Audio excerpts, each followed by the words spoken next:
चलिए आज हम लोग जीवाणु कोशिका के संबंध में चर्चा करते हैं। जीवाणु कोशिका एक प्रोकैरियोटिक कोशिका होती है। प्रोकैरियोटिक कोशिकाएं क्या हैं? ऐसी कोशिकाएं जिनमें केंद्रक नहीं पाया जाता, या ये कहें कि केंद्रक की झिल्ली नहीं होती है, केवल डीएनए पाया जाता है। ऐसी कोशिकाओं को प्रोकैरियोटिक कोशिका कहा जाता है। साथ में इन कोशिकाओं के अंदर में माइटोकॉन्ड्रिया, गोल्गी कार, इस प्रकार के जो सेल्स ऑर्गेनेल्स होते हैं, कोशिकांग होते हैं, वो भी नहीं पाए जाते।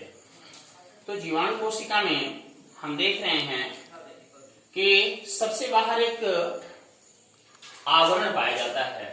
ठीक है, इस आवरण को हम कैप्सूल नाम से जानते हैं। श्लेष्म का आवरण होता है ये, और ये डेक्स्ट्रॉन, डेक्स्ट्रीन और लेवान नाम के पदार्थों से मिलकर के बना हुआ होता है। जिन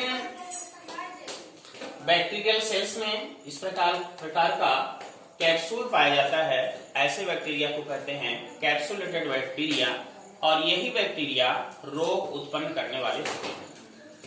कुछ बैक्टीरिया ऐसे भी होते हैं जिनमें इस प्रकार का कोई कैप्सूल नहीं पाया जाता है। दूसरी संरचना के रूप में हम ये देख रहे हैं, बीच में सेल वॉल, कोशिका भित्ति, ये पेप्टाइडोग्लाइकान नाम के पदार्थ से बनी हुई होती है। पेप्टाइडोग्लाइकान की बनी दृढ़ कोशिका भित्ति है, जो इस कोशिका को एक निश्चित आकार प्रदान करती है, सहारा प्रदान करती है, बाहर से आने वाले पदार्थों पर कंट्रोल करती है, नियंत्रण करती है। इसके बाद तीसरी संरचना के रूप में हम देख रहे हैं, ये एक झिल्ली है जो लाइपोप्रोटीन की बनी हुई है। अर्धपारगम्य झिल्ली है ये।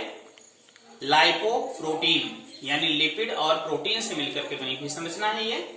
अर्धपारगम्य होती है और इसके कुछ स्थानों पर इस प्रकार के अंतर्वलन पाए जाते हैं। ठीक है ना। इन अंतर्वलन को हम मीसोसोम के नाम से जानते हैं। प्रोकैरियोटिक कोशिकाओं में चूंकि माइटोकॉन्ड्रिया नहीं होता, इसलिए ये मीसोसोम जो हैं श्वसन का काम करते हैं, और प्रोकैरियोटिक कोशिकाओं के लिए ये मीसोसोम माइटोकॉन्ड्रिया की तरह कार्य करते हैं। इसके बाद अगली संरचना, यूकैरियोटिक कोशिकाओं में मध्य भाग में बड़ा केंद्रक होता है, लेकिन जो प्रोकैरियोटिक कोशिकाओं में केंद्रक का अभाव होता है। केंद्र की झिल्ली जो होती है और केंद्रिका, ये दो चीजें नहीं पाई जाती, किंतु उसके अंदर पाया जाने वाला जो डीएनए होता है वो न्यूक्लियाइड के रूप में पाया जाता है। इसमें पाया जाने वाला डीएनए द्विकुंडलित डीएनए होता है, लेकिन उसमें हिस्टोन प्रोटीन का अभाव होता है। इस तरह से हम कह सकते हैं कि हिस्टोन प्रोटीन के अभाव वाला जो डीएनए है, ऐसे डीएनए को हम न्यूक्लियाइड के नाम से जान सकते हैं। इसके बाद छोटे छोटे कण राइबोसोम दिखाई दे रहे हैं, जो 70 इस प्रकार के होते हैं। इसके बाद कुछ एमआरएनए दिखाई दे रहे हैं आपको। एमआरएनए के अलावा इसमें और रचनाएं आपको दिखाई देती हैं, जैसे ये फ्लैजिलम एक बड़ी रचना के रूप में दिखाई देता है, ये भी गति में सहायता करता है। ये छोटी छोटी रचनाएं बाल के समान, रोम के समान रचनाएं दिखाई दे रही हैं, इनको पीली एवं फिब्री के नाम से जाना जाता है, संयुग्मन नलिका बनाने में सहयोग करती हैं। इस प्रकार जीवाणु कोशिका की संरचना होती है, और इस जीवाणु कोशिका में कुछ वृत्ताकार डीएनए भी पाए जाते हैं।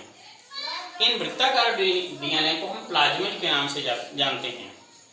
वृत्ताकार डीएनए जो कि जीवाणु कोशिका के जीवद्रव्य में, साइटोप्लाज्म में पाए जाते हैं, प्लाज्मिड नाम दिया जाता है।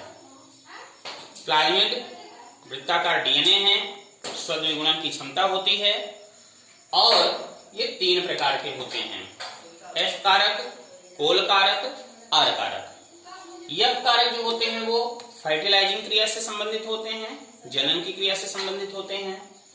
आर कारक जो होते हैं वो औषधि रोधकता को प्रदर्शित करते हैं, रेजिस्टेंस को प्रदर्शित करते हैं। और कोल कारक जो होते हैं वो कोल्चिसिन नाम के रसायन के प्रति प्रतिरोधकता को प्रदर्शित करते हैं।